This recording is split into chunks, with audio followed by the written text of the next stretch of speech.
नमस्कार विद्यार्थी मित्रांनो, मी प्रियंका ग्लोबल ऑनलाईन मराठीमध्ये आपल्या सगळ्यांचं मनापासून स्वागत करते.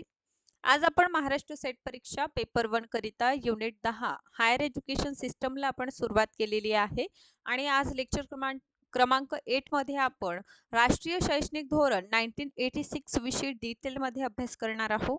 या प्रिव्हियस सेशनमध्ये आपण नॅशनल एज्युकेशन पॉलिसी 1968 विषयी डिटेलमध्ये डिस्कशन केलेलं आहे. जर आपण व्हिडिओ लेक्चर्स बघितलेलं नाही तर नक्कीच बघा, जेणेकरून आजचं सेशन समजण्यामध्ये आपल्याला मदत होईल. सोबतच विद्यार्थी मित्रांनो, महाराष्ट्र सेट परीक्षा टार्गेट करीत आहात तर त्यासाठी कंप्लीट कोर्स अवेलेबल आहे. यामध्ये live sessions, recorded session, notes, mock test, 200 पेक्षा अधिक MCQs, PYQ with detail solution आणि एव्हरी सॅटर्डेला टेस्ट सुद्धा अवेलेबल आहे. नवीन बॅच आपण सुरू करीत आहोत 21 ऑक्टोबर पासून. सो या बॅचला जॉईन करा. जॉईन करण्यासाठी फीस 3000 आहे. यावर डिस्काउंट मिळेल आणि मात्र 2500 रुपयामध्ये कंप्लीट कोर्स अवेलेबल आहे. सो हे ऑफिशियल नंबर्स आहे, या नंबर्सवर कॉन्टॅक्ट करा आणि आजच कोर्सला जॉईन करून घ्या.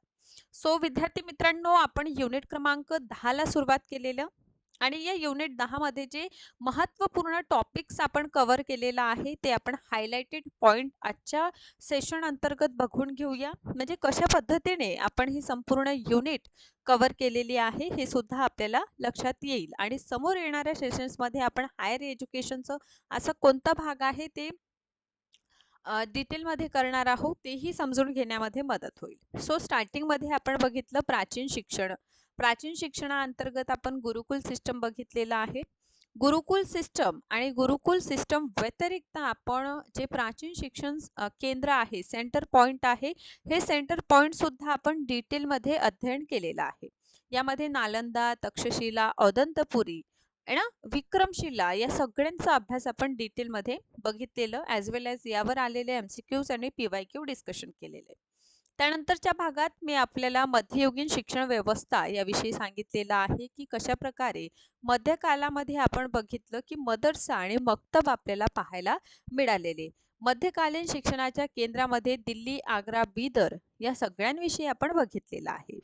नंतर आपण बौद्धकालीन शिक्षण व्यवस्था, ज्यामध्ये प्रवज्य सेरेमनी काय होतं हे आपण बघितलेलं आहे. स्वातंत्र्यपूर्वी शिक्षणाचा विकास आणि या स्वातंत्र्यपूर्वी शिक्षणाचा विकासमध्ये 1813चं चार्टर आपण बघितलं आणि या चार्टर पासून आपण कशा प्रकारे मेकॅलेची रिपोर्ट आपण बघितलेली आहे ना. रिपोर्ट आलेली आणि रिपोर्ट काय म्हणाली तर इंग्लिश आता काय होणार, एज्युकेशनचं माध्यम होणार. कारण 1813च्या चार्टर अनुसार 1,00,000 रुपये एज्युकेशनवर खर्च होणार अशी बाब होती. यातूनच आपण बघतो की समोर चालून मेकॅले, लॉर्ड मेकॅले यांची रिपोर्ट येतं आणि इंग्लिश एज्युकेशनला सपोर्ट करण्यात येते. यानंतर वुडचा डिस्पॅच आपण बघितलं 1854. याला मॅग्ना कार्टा, भारतीय शिक्षणाचा मॅग्ना कार्टा असं वुडच्या डिस्पॅचला म्हणतात आणि यातील प्रमुख जे रेकमेंडेशन आहे ते सुद्धा आपण डिस्कशन केलेलं. यानंतर आलेलं आहे हंटर कमिशन. कधी येतं तर 1882ला हंटर कमिशन येताना आपल्याला दिसून येईल.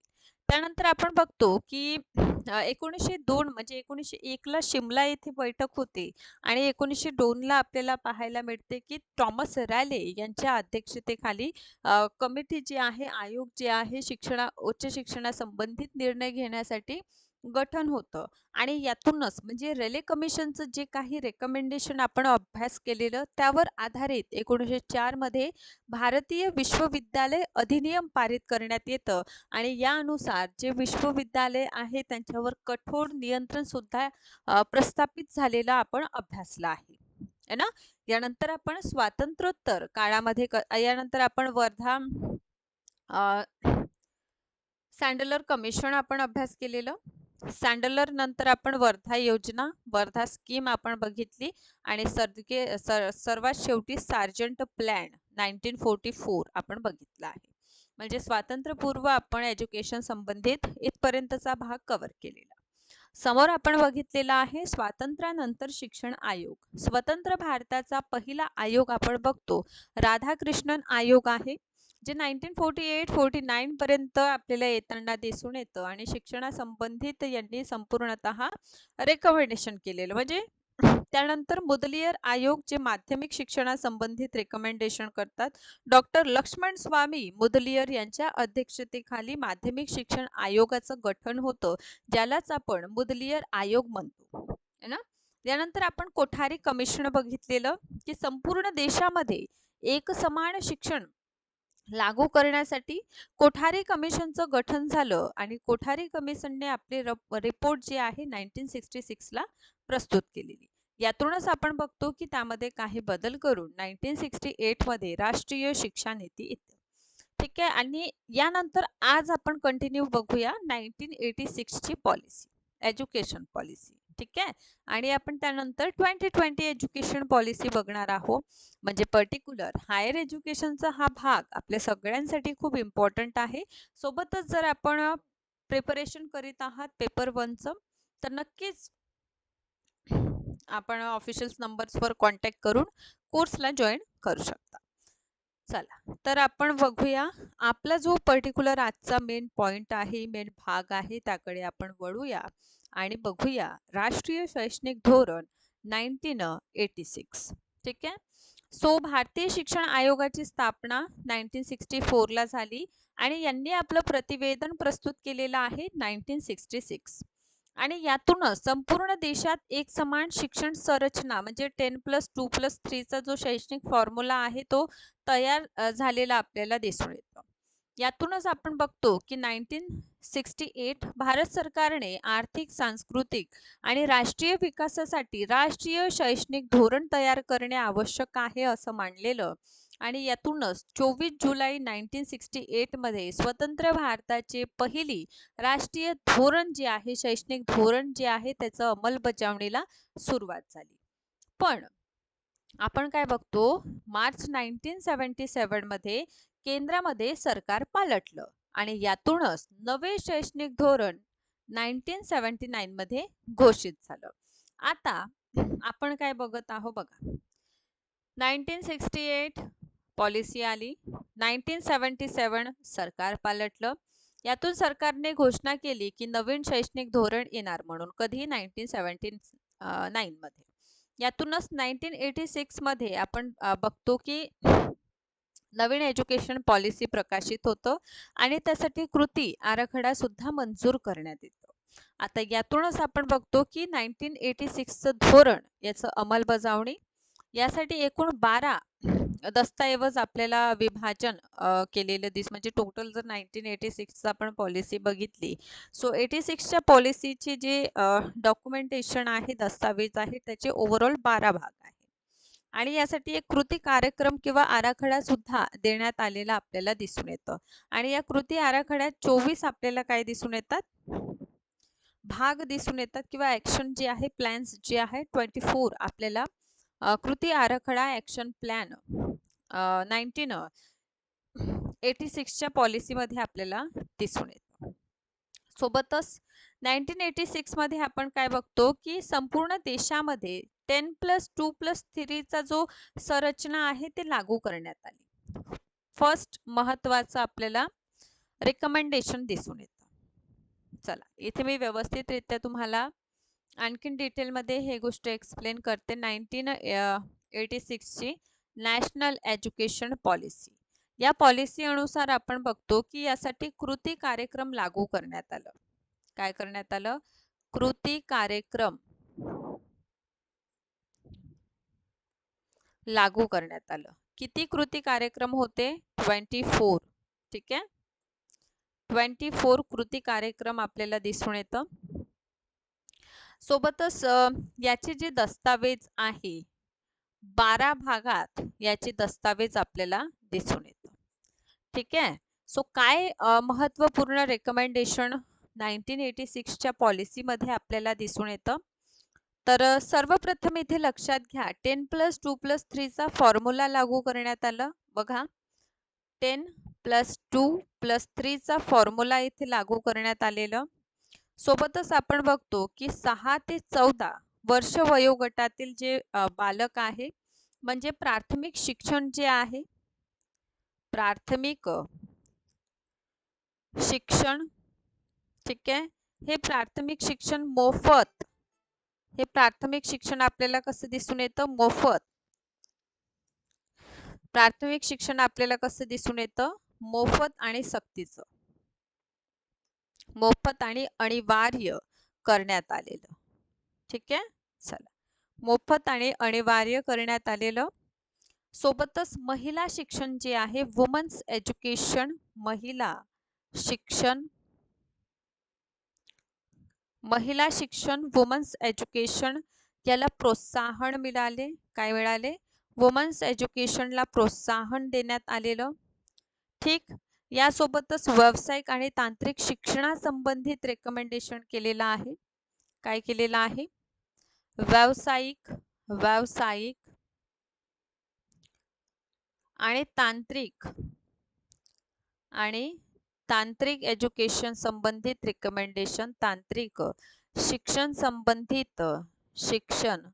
संबंधित तरतुदी 1986 मध्ये करण्यात आले. सोबतच 8वी पासून 8 स्टँडर्ड 9 स्टँडर्ड आपण बघतो. 8वी 9वी पासून व्यावसायिक शिक्षणाकडे विद्यार्थ्यांना वळवावं, अशा प्रकारचं रिकमेंडेशन होतं. प्रौढ शिक्षणाला सुरुवात करण्यात यावी. अडल्ट एज्युकेशन ज्याला आपण म्हणतो, प्रौढ शिक्षण, आणि यामध्ये आपल्याला मूल्य शिक्षणा विकास करणे, म्हणजे जे व्हॅल्यू म्हणजे मूल्य है ना, हे मुलांमध्ये विकसित करावे, यासाठी सुद्धा रेकमेंडेशन या पॉलिसीमध्ये आपल्याला केल्याचं दिसून येतं. ठीक आहे. सो हे प्रमुख आपल्याला तरतुदी दिसून येतात, ज्यामध्ये 1986च्या पॉलिसी अनुसार कृती आराखडा म्हणजे त्याची अंमलबजावणी व्हावी यासाठी एक ॲक्शन प्लॅन लागू करण्यात आले. याची टोटल 12 दस्तावेज होतं. 10+2+3चा फॉर्म्युला संपूर्ण देशात लागू करण्यात आलं. 6 ते 14 वर्ष वयोगटातील बालकांना प्राथमिक शिक्षण मोफत आणि अनिवार्य देण्याचा निर्णय घेण्यात आलं. महिला शिक्षणाला प्रोत्साहन देण्यात आले. व्यावसायिक आणि तांत्रिक शिक्षणाची तरतूद करण्यात आली. व्यावसायिक शिक्षण 8वी ते 10वी म्हणजे समजा 8 स्टँडर्ड आपण बघतो, तर 8 स्टँडर्ड पासूनच व्यावसायिक शिक्षणाकडे बालकांना वळवावं, असं रेकमेंडेशन यामध्ये आपल्याला दिसून येईल. सोबतच अडल्ट एज्युकेशन, प्रौढ शिक्षणावर भर देण्यात आलं. व्हॅल्यू एज्युकेशन संबंधित प्रमुख रेकमेंडेशन यांनी केलेलं आहे. इतकंच नाही,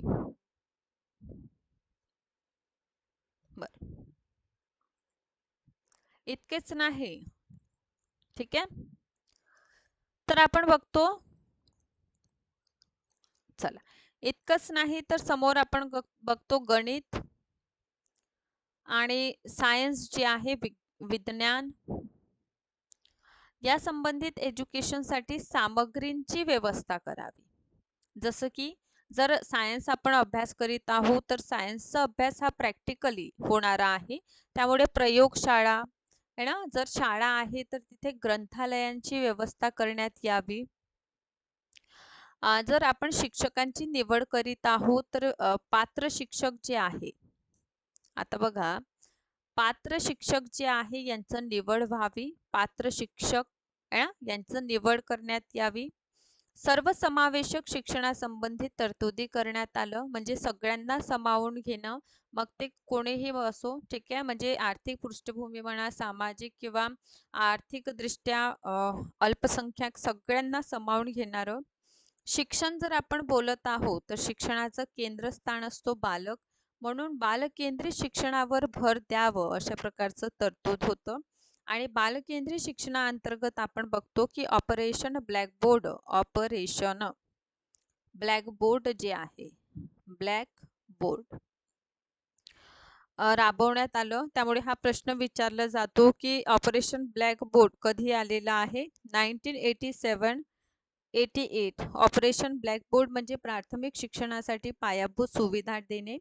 प्राथमिक शाळा ज्यासाठी 1 खोली, 2 शिक्षक, मुलांसाठी स्वच्छतागृह असावं आहे ना. हां, सो अशा प्रकारचं ऑपरेशन ब्लॅकबोर्ड हे आपल्याला फर्स्ट 1986 ची जी पॉलिसी आहे त्या अंतर्गत आपल्याला ऑपरेशन ब्लॅकबोर्ड राबवताना दिसून येतं.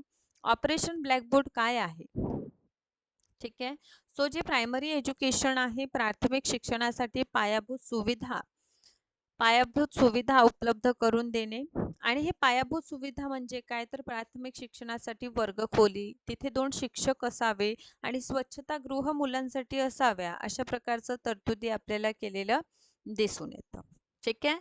चला आता समोर बघा, आणखीन काय आपल्याला दिसून येतं.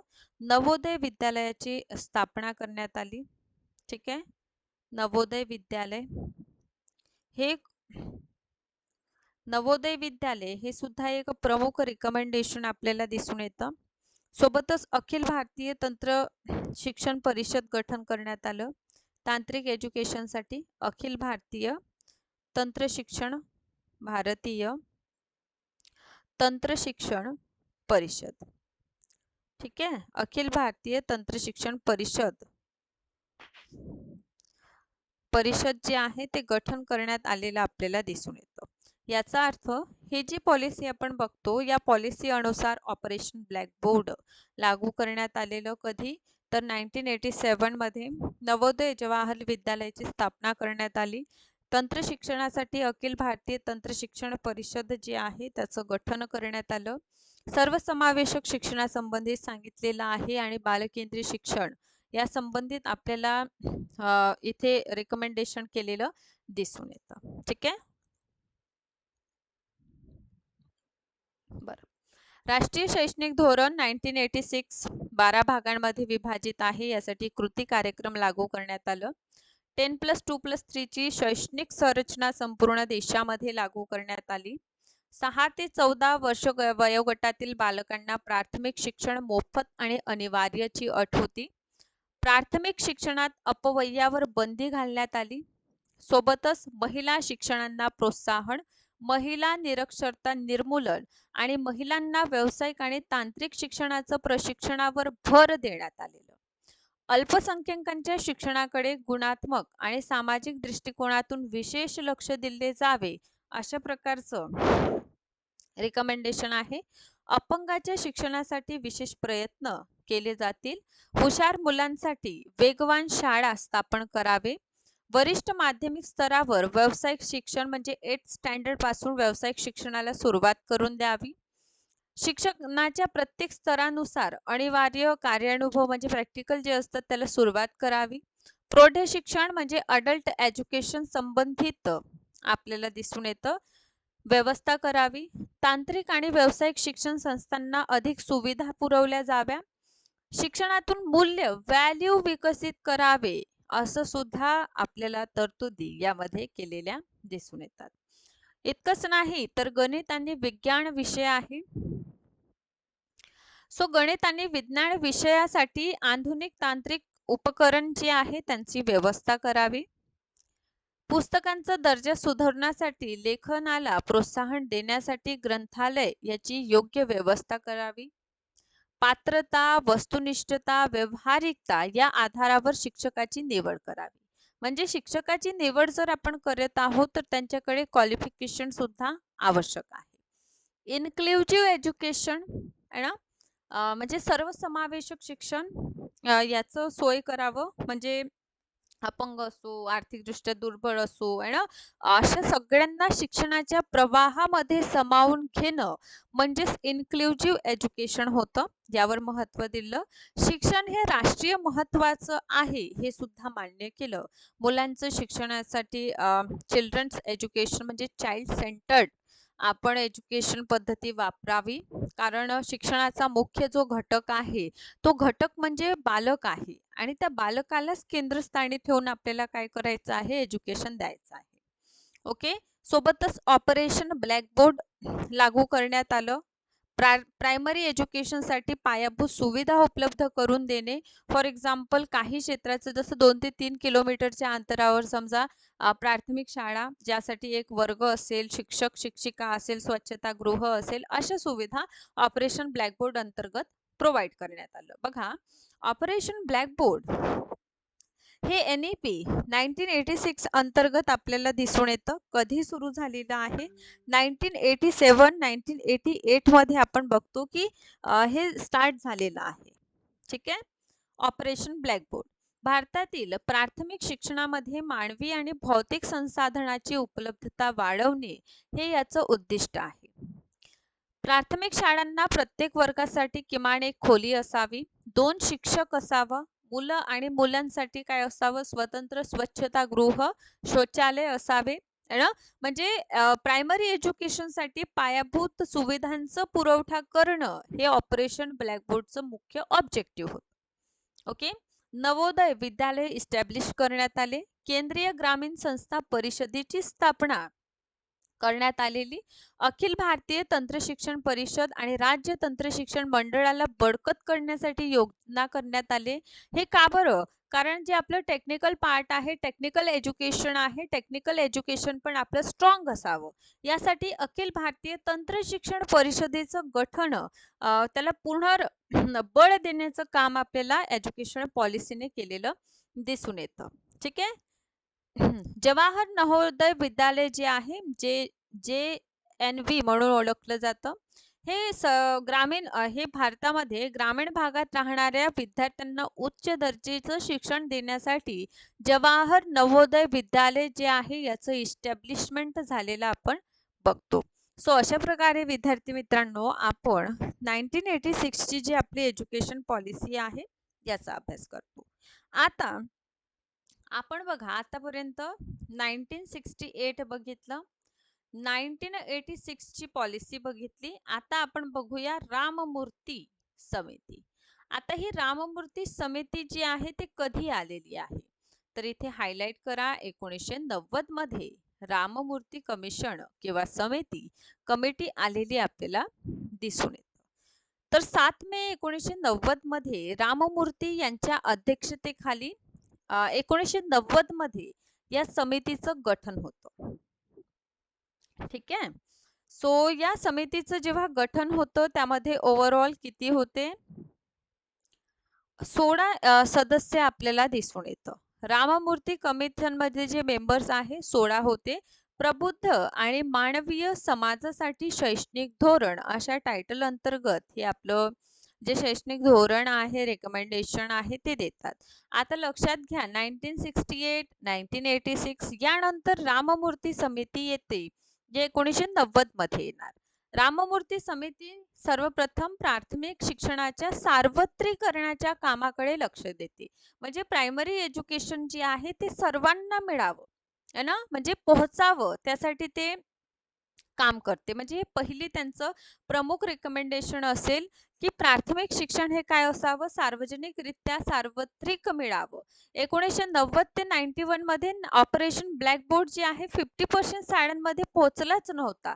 म्हणून आतापर्यंत 30% प्राथमिक शाळांनाच फक्त ऑपरेशन ब्लॅकबोर्ड अंतर्गत त्याचा लाभ होऊ शकलेलं. तर ऑपरेशन ब्लॅकबोर्डला योग्यरित्या क्रियान्वय करणे हे सुद्धा राममूर्ती कमिशनचं एक प्रमुख रेकमेंडेशन आहे. उच्च शिक्षणासंबंधित राष्ट्रीय शैक्षणिक धोरण 1986 मध्ये विद्यापीठाच्या स्थापनेनंतर सर्वांसाठी उच्च शिक्षण सुलभ करण्याचं नमूद करण्यात आले. उच्च शिक्षणाचं स्तर उंचावण्यासाठी प्रवेश परीक्षा घेण्याची चर्चा करण्यात आली. म्हणजे निवड जे होणार प्रवेशासाठी त्याचं पालन करण्यात यावे. प्रौढांसाठी आपण एज्युकेशन बघतो आणि सोबतच पूर्व प्राथमिक अंगणवाडीची भूमिका वाढवावी. ठीक आहे. जे आपण प्री प्रायमरी एज्युकेशन बघतो त्याचं वाढवावं. 14 वर्षापर्यंत प्राथमिक शिक्षण अनिवार्य द्यावं. हे सगळं जे आहे म्हणजे एक प्रकारे असं म्हणू शकतो राममूर्ती कमिशन जे आहे या कमिशनच्या रिकमेंडेशन अनुसार जे एज्युकेशन आहे म्हणजे जे काही महत्त्वपूर्ण सूचना 1986 च्या एज्युकेशन पॉलिसी मध्ये करण्यात आलेली त्याला एक प्रकारे काय करणं, योग्य प्रकारे क्रियान्वय झालं की नाही हे पाहण्यासाठी आपण बघतो की राममूर्ती कमिशन जे आहे समिती जी आहे त्याचं गठन झालेलं. ओके. चला आता या समोर बघा राष्ट्रीय ज्ञान आयोग आहे. ठीक. चला भारत सरकारने 1905 मध्ये डॉक्टर सॅम पित्रोडा यांच्या अध्यक्षतेखाली ज्ञान आयोगाची नेमणूक केली. आता नॅशनल नॉलेज कमिशन याचं गठन कधी झालेलं आहे, 2000 2005 मध्ये. याचे अध्यक्ष कोण होते तर डॉक्टर सॅम पित्रोडा. कोण होते? डॉक्टर सॅम पित्रोडा हे काय होते? अध्यक्ष होते है ना. हा, ज्ञान आयोगानं अहवाल कधी सादर केलेला तर बघा 2005 मध्ये गठन झालेलं आणि 2008 मध्ये त्यांनी आपली रिपोर्ट म्हणजे प्रतिवेदन सादर केलेलं आपल्याला दिसून येतं. इथून नॅशनल नॉलेज कमिशन राष्ट्रीय ज्ञान आयोग याचं गठन 2005 मध्ये झालेलं आहे. राष्ट्रीय ज्ञान आयोगाचे जे अध्यक्ष आहे डॉक्टर सॅम पित्रोडा आहे ना. या कमिशनने आपली रिपोर्ट जी पेश केलेली आहे, प्रस्तुत केलेली आहे, ते 2008 मध्ये यांनी आपलं जे प्रतिवेदन आहे ते दिलेलं आपल्याला दिसून येतं. भारतात 1500 विद्यापीठाची स्थापना करणे, 2015 पर्यंत उच्च शिक्षणाच्या नोंदी 15% पर्यंत आणणे, अशा प्रकारचं पहिली प्रमुख रेकमेंडेशन आपल्याला राष्ट्रीय ज्ञान आयोगाने केलेलं आपल्याला दिसून येतं. ठीक आहे. सो त्यामुळे लक्षात घ्या राष्ट्रीय ज्ञान आयोग 2005 ला येणार. सॅम पित्रोडा हे राष्ट्रीय नॉलेज जे नॅशनल नॉलेज कमिशन आहे याचे अध्यक्ष होते आणि यांनी आपलं प्रतिवेदन 2008 ला देणार, ज्यामध्ये पहिली रेकमेंडेशन आहे की विद्यापीठाची स्थापना आणि सोबतच उच्च शिक्षणामध्ये जे स्टुडंट आहे, उच्च शिक्षणातील स्टुडंटचं काय करायचं आहे आपल्याला सहभाग म्हणा वाढवायचा आहे. 50% 50 राष्ट्रीय विद्यापीठाची स्थापना करणे म्हणजे त्यातून काय होणार, उच्च शिक्षणातून नोंदी वाढेल तर ऑब्व्हियसली विद्यापीठाची आवश्यकता आहे. त्यामुळे 50 राष्ट्रीय विद्यापीठांची स्थापना करणे. उच्च शिक्षणात एकूण स्थूल राष्ट्रीय उत्पादनाचं 1.5% खर्च करायचं. विद्यापीठाची सद्यस्थिती बदलून त्यांच्यामध्ये पायाभूत सुविधा, संशोधन आणि अभ्यासक्रमामध्ये सुद्धा सुधार करणे. म्हणजे पहिले त्यांनी रिकमेंडेशन केलेलं आहे उच्च शिक्षणात जे स्टुडंट आहे त्यांची संख्या वाढवणे. ठीक आहे. संख्या जर वाढवणार आपण तर ऑब्व्हियसली विद्यापीठ इस्टॅब्लिश करणं आवश्यक आहे. त्यामुळे विद्यापीठ काय करा, स्थापन करण्यावर लक्ष केलेलं. सोबतच त्यांनी सांगितलेलं की जे आपलं राष्ट्रीय उत्पादन आहे त्यातील 1.5% आपण एज्युकेशनवर खर्च करणार. जे विद्यापीठ आहे त्यांचं परिस्थिती बदलवण्यासाठी म्हणजे त्यांच्याकडे जे इन्फ्रास्ट्रक्चर आहे ते व्यवस्थित असावं. तसंच जर आपण त्याविषयी बोलत आहोत तर इन्फ्रास्ट्रक्चर बरोबर त्यामध्ये संशोधन करणं आवश्यक आहे. वेळेनुसार कोणत्याही गोष्टी बघा, जसं आजचं आपलं एज्युकेशन डिजिटल झालेलं आहे आणि पूर्वीचं एज्युकेशन काय होतं, पारंपरिक पद्धतीने आपण सगळं एज्युकेशन घेतलेलं आहे ना. म्हणजे हे काय आहे, वेळेनुसार गोष्टी बदलतात ना आणि गरजा सुद्धा आपल्या वेळेनुसार बदलत आहे. सर्वांना शिक्षणाची समान संधी मिळावी हे सुद्धा एक महत्त्वपूर्ण रेकमेंडेशन आपल्याला या कमिशनचं म्हणजे राष्ट्रीय ज्ञान आयोगाचं आपल्याला दिसून येतं की एज्युकेशन हे सगळ्यांना इक्वली ऑपॉर्च्युनिटीज प्रदान करावं. शिक्षणासंबंधित उच्च शिक्षण घेण्याचं सगळ्यांना समान ऑपॉर्च्युनिटीज द्यावी जेणेकरून माणूस स्वतःची प्रगती करू शकेल. सो राष्ट्रीय ज्ञान आयोगाचे जे प्रमुख रेकमेंडेशन आहे त्यामध्ये उच्च शिक्षण संस्थानामध्ये विद्यार्थी संख्या वाढवणे, विद्यापीठाचं इस्टॅब्लिशमेंट करणे, एकूण जे आपलं उत्पन्न आहे त्यातील 1.5% आपण एज्युकेशनवर खर्च करणार. आणि सोबतच आपण बघतो की जर विद्यापीठांची परिस्थिती बदलवायचं आहे तर त्यासाठी त्यांना पायाभूत सुविधा, व्यवस्थितरित्या अभ्यासक्रम ह्या सगळ्या गोष्टींची आवश्यकता दिसून येते. ठीक आहे. सो हे प्रमुख रिकमेंडेशन आपल्याला केलेले दिसून येतं. या समोरचा आपण टॉपिक बघतो तो म्हणजे यशपाल समिती. 1905 मध्ये आपण बघतो सॅम पित्रोडा यांचं राष्ट्रीय ज्ञान आयोग आलेलं. परत आपण बघतो की राष्ट्रीय ज्ञान आयोगांच्या शिफारसींवर विचार करण्यासाठी प्रोफेसर यशपाल यांच्या अध्यक्षतेखाली उच्च शिक्षण विषयक समिती नेमणूक करण्यात आली. याचा अर्थ यशपाल कमिशन कधी येणार, 2008 मध्ये. कधी आलेला आहे यशपाल कमिशन, 2008 मध्ये यशपाल यांची समिती येते आणि या समितीने आपलं प्रतिवेदन दिलेलं आहे 1 मार्च 2009 मध्ये. कधी दिलेलं आहे, 1 मार्च 2009 मध्ये या समितीने आपला काय केलेला आहे, प्रतिवेदन दिलेलं आहे. यांच्या प्रतिवेदनामध्ये UGC,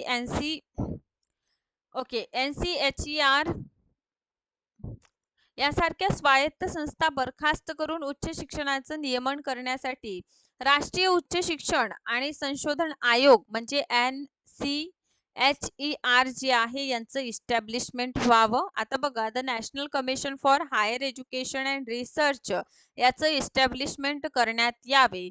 हे प्रोफेसर यशपाल यांचं जे कमिशन आलेलं आहे, यशपाल समितीचे पहिली महत्त्वपूर्ण रिकमेंडेशन. अभ्यासक्रम हा गतिमान असावा. ठीक आहे, गतिमानासोबतच विद्यार्थ्यांचे जे स्किल आहे त्याला वाव देणारा असावा. हे त्यांचं सेकंड महत्त्वपूर्ण रेकमेंडेशन. विद्यापीठांचा दर्जा तपासणी करावी. ठीक आहे, सोबतच 1500 उत्कृष्ट महाविद्यालय निवडून विद्यापीठांचा दर्जा त्यांना बहाल करावा. शिक्षण क्षेत्रात वादांचे निराकरण करण्यासाठी एक राष्ट्रीय पातळीवरचं न्यायाधिकरणाची स्थापना करावी. व्यावसायिक अभ्यासक्रमात मोठ्या प्रमाणात जे व्होकेशनल एज्युकेशन आहे त्याला सुरुवात करावी. अशा प्रकारचं प्रमुख रेकमेंडेशन प्रोफेसर यशपाल यांनी केलेलं आपल्याला दिसून येतं. सो या समोरच्या भागामध्ये आपण 2020 एज्युकेशन पॉलिसी अभ्यास करणार आहोत. सोबतच महाराष्ट्र सेट पेपर 1 करिता नवीन बॅच 21 पासून आपण सुरू करीत आहोत. त्या बॅचला जॉईन करा. ऑफिशियल नंबर्स आहेत, त्यांवर कॉन्टॅक्ट करा. Thank you so much.